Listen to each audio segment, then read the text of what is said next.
Salam. Bugün test edəcəyimiz model Nikonun Coolpix S2600 modelidir. 14 megapiksel 5x zooma sahibdir. Slim body dizaynındadır. Metalik rəngini test edirik.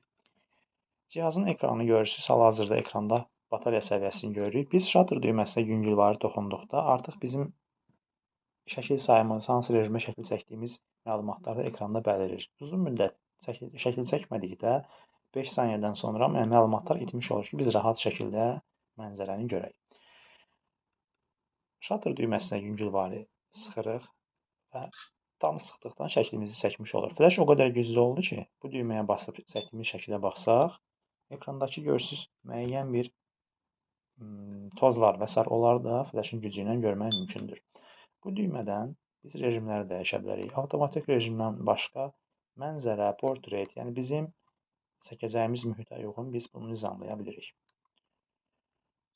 Biz avtomatik rejim üzərindən gedək hal-hazırda. Buradan biz flaşı yandırıb söndürə bilərik. Görürsünüz, flash hər zaman yansın və yaxud da sönsün və yaxud da əlavə digər flash rejimlərimiz var. Mühitə uyğun biz ekranı parlaqlaşdırıb azalda bilərik bu düymə ilə. Eləcə də yaxından çəkimlərdə gül və yaxud da bir əşya və s. çəkiriksə, makro rejimini aktiv və yaxud da deaktiv edə bilirik. Timer qoyub çəkə bilirik. Timeri tutaq ki, 2 saniyə qoyub çəksək, bu işıq yanır, sönür və biz əlimizi çəkirik və cihaz avtomatik özü çəkmiş olur. Gördünüz.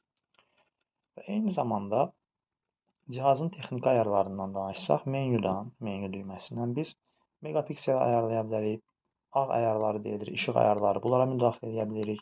Vintage tərzdə şəkil çəkiriksə, biz rəng tonlarını seçə bilərik. Ağ, qara var, sepia var, daha canlı var. Yəni bizim seçimimizdən, zövqümüzdən asılıdır. Fokusları ayarlaya bilərik. Video ayarlarına müdaxilə edə bilərik. Videonun keyfiyyəti HD formatdadır. Əlavə olaraq ekranla bağlı, yəni cihazın öz texniki xüsusiyyətləri ilə bağlı ayarlara da müdaxilə edə bilirik.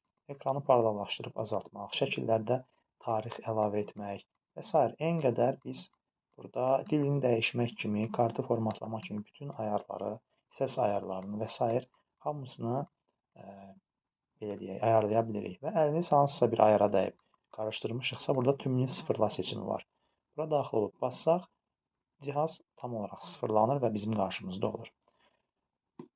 Cihazı yenidən on-off düyməsindən söndürürük və cihazımız sönmüş olur. Cihazın batarya və yaddaş kartı yuvası buradan asılır. Bataryanı görürsünüz, yaddaş kartını görürsünüz və bağlayarkən də eyni qayda ilə bağlayırsınız. Bu hissə isə